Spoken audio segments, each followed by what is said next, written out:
evening and welcome to Newsfeed. Today is Tuesday, September 25th. I'm Garrett Henderson. And I'm Catherine Ragukas. We're excited to have you here watching with us tonight. Let's see what's happening in Ann Arbor. Dr. Mona Hana Asita is a Michigan alumni who is better known for being the pediatrician who brought the Flint water crisis into the international spotlight. Newsfeed producer Lauren Guido attended an exclusive sit-down event sponsored by the School for the Environment and Sustainability with Dr. Mona. Here, Dr. Mona discusses the circumstances in which she became aware of the lead present in Flint's water. Take a listen. So it was serendipity. So I was at my home and I last minute texted a couple high school girlfriends who were in town and said, do you want to come over for a barbecue, bring over your kids?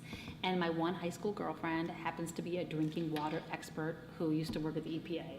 So make friends of different disciplines, hang out with girlfriends and friends, and drink wine. So that's one of the take-homes too. So she came over. She formerly worked at the EPA when Washington, D.C. had a very similar lead and water crisis a decade ago. And she had come back home to Michigan, and she was doing some consulting work and working on fracking and on other issues. And we're hanging out, our kids were going crazy, and she corners me in my kitchen, and she's like, Mona, what have you heard about the water in Flint? I'm like, oh, there's people are complaining, the water, color, but everything's okay. Like, how could everything not be good? They keep saying everything is okay. And she's like, well, she had seen a memo from a former colleague of hers who worked at the EPA, Miguel Del Toro, amazing, unsung hero, who had written this memo that went public that the water wasn't being treated properly and that there was going to be a widespread, lead and water problem. So she shared that with me, and that was the very first time that I heard lead. Not until that night in my kitchen with kind of alcohol in my hand, kids running around screaming crazy, did I hear the word lead. And from that moment on, like it was here in this building that I remember Bunny and talking how lead was a form of environmental racism. Lead poisoning already is a form of environmental injustice. Our kids in Flint already had higher rates of lead, just like kids in Detroit and Chicago and Baltimore and Philadelphia. Our country's most vulnerable children are already unnecessarily burdened with this poison that is irreversible, that is potent, that can alter a child's entire life course trajectory. So I knew that already. So when I heard about the possibility that it was in our water and that the entire population had been drinking it for a year and a half, that's what got me into this and made me open my eyes and move forward. And there was no other option than moving forward. So that kind of gets at the title of the book, What the Eyes Don't See. So like I said, my eyes were closed.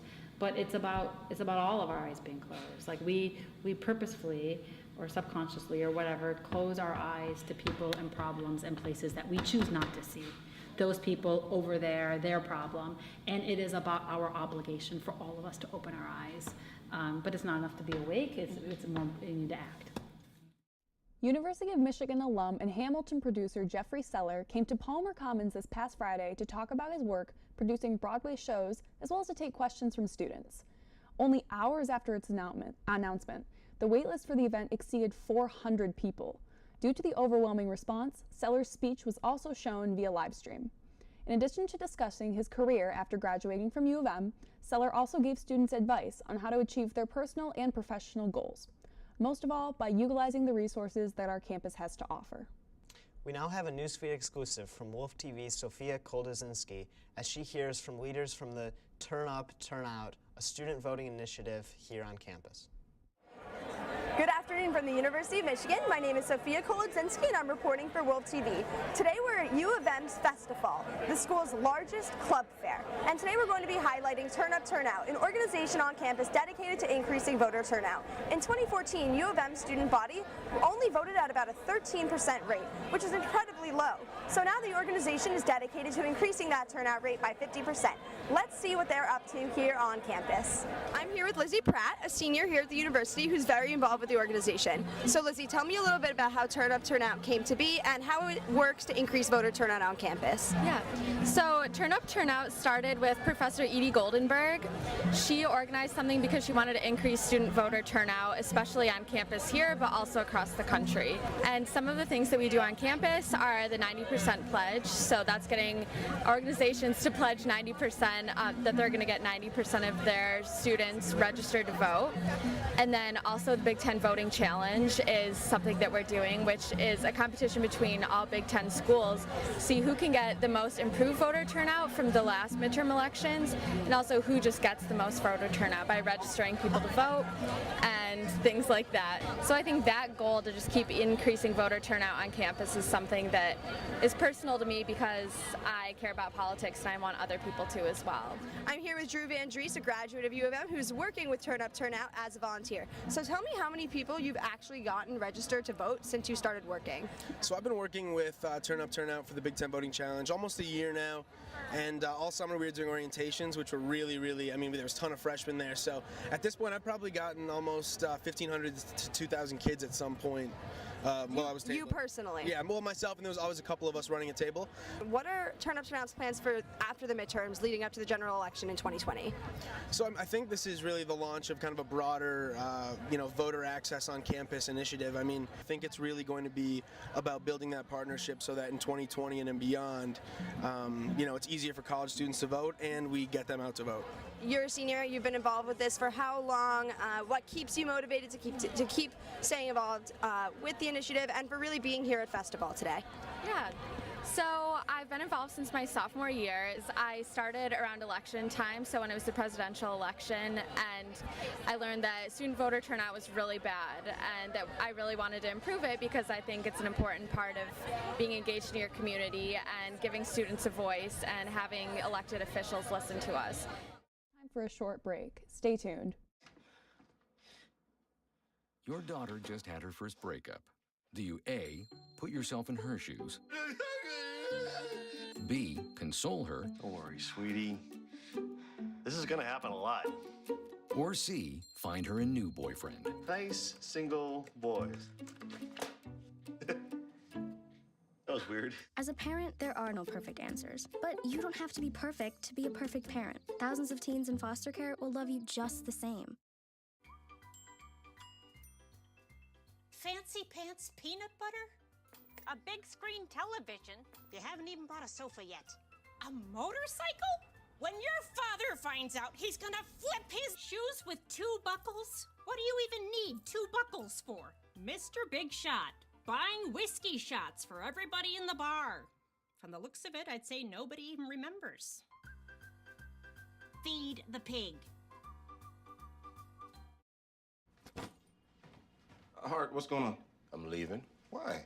What did I do? Not enough. You constantly ignore me. You barely eat anything healthy. You're half as active as you used to be. The pressure is just too much. I quit. Okay, I get it. I'll do better. Just, please, don't leave. Okay, but remember, if I go, you go. Listen to your heart. Don't let it quit on you. Uncontrolled high blood pressure could lead to stroke, heart attack, or death. Get yours to a healthy range before it's too late. The telephone is moved down.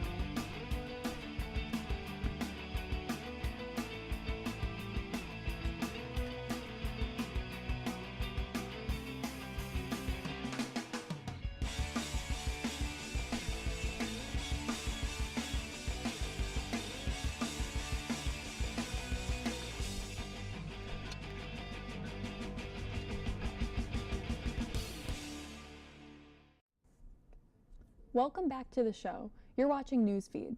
Let's get into our national news. On Monday, the police officer who shot and killed her neighbor on September 6th was officially fired from the Dallas Police Department. Former officer Amber Geyer entered Botham Shem Jean's apartment earlier this month under the assumption that she was in her own apartment. When she saw Jean in what she believed to be her apartment, Geiger, who was off duty, fatally shot Jean in the torso.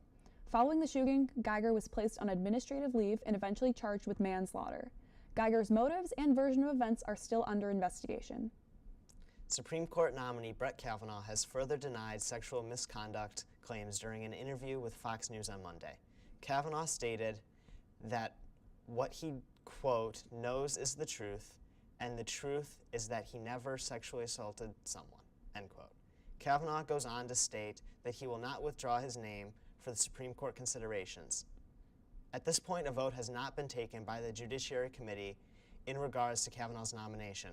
The committee has also stated that they are considering using an outside lawyer for the official questioning to, quote, maintain continuity, end quote. The council has not yet been decided, and it seems Kavanaugh's fate will go undecided for longer. 11 days ago, Hurricane Florence hit the coasts of the Carolinas. Today, the devastation of the storm still remains. The storm has claimed at least 43 lives, and hundreds are still being rescued from the rising waters. As parts of the I-40 highway are slowly emerging from the floodwaters, more than 400 roads remain closed. It is also estimated that 1.2 million out of the 1.5 million North Carolina public school students missed school due to the storm. The Hurricane Florence tentative damage costs are estimated at $50 billion, making it one of the top 10 most costly hurricanes in U.S. history. Stay tuned. We'll be right back with some international news. They told me a bottle couldn't dream. That I would never become a superhero.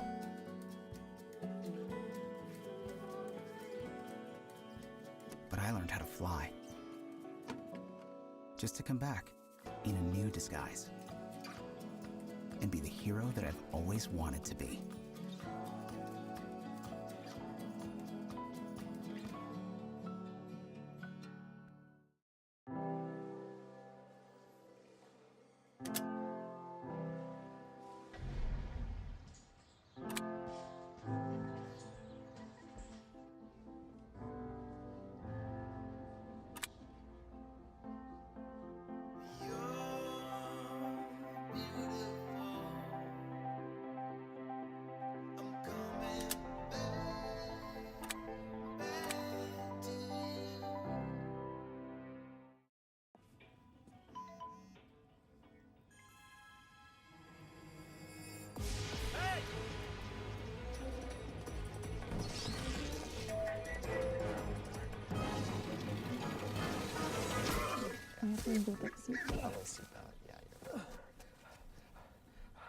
So, same time next week? Well, of course. Put away a few bucks, feel like $1 million. For free tips to help you save, go to Feed the Pig.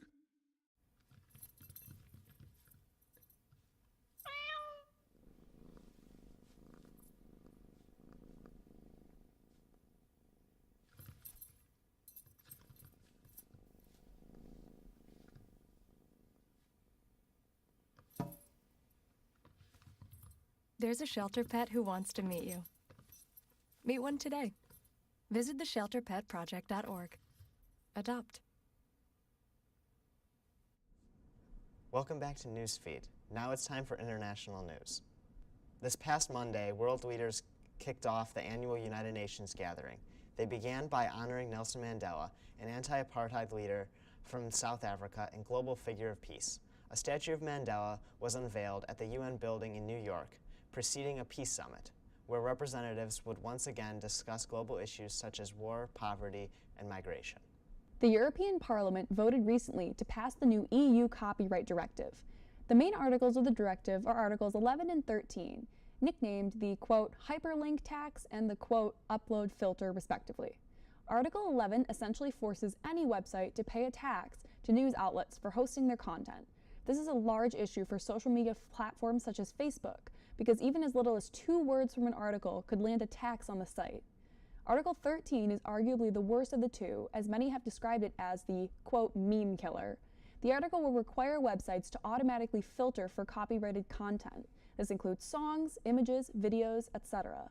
And should any of things be posted without proper licensing, the program will block the content from the viewer, which could spell disaster for platforms such as YouTube, which host a wide variety of potentially doomed content. Well, that's all we have for you tonight. I'm Catherine Ragukas. And I'm Garrett Henderson. And you've just been Newsfed.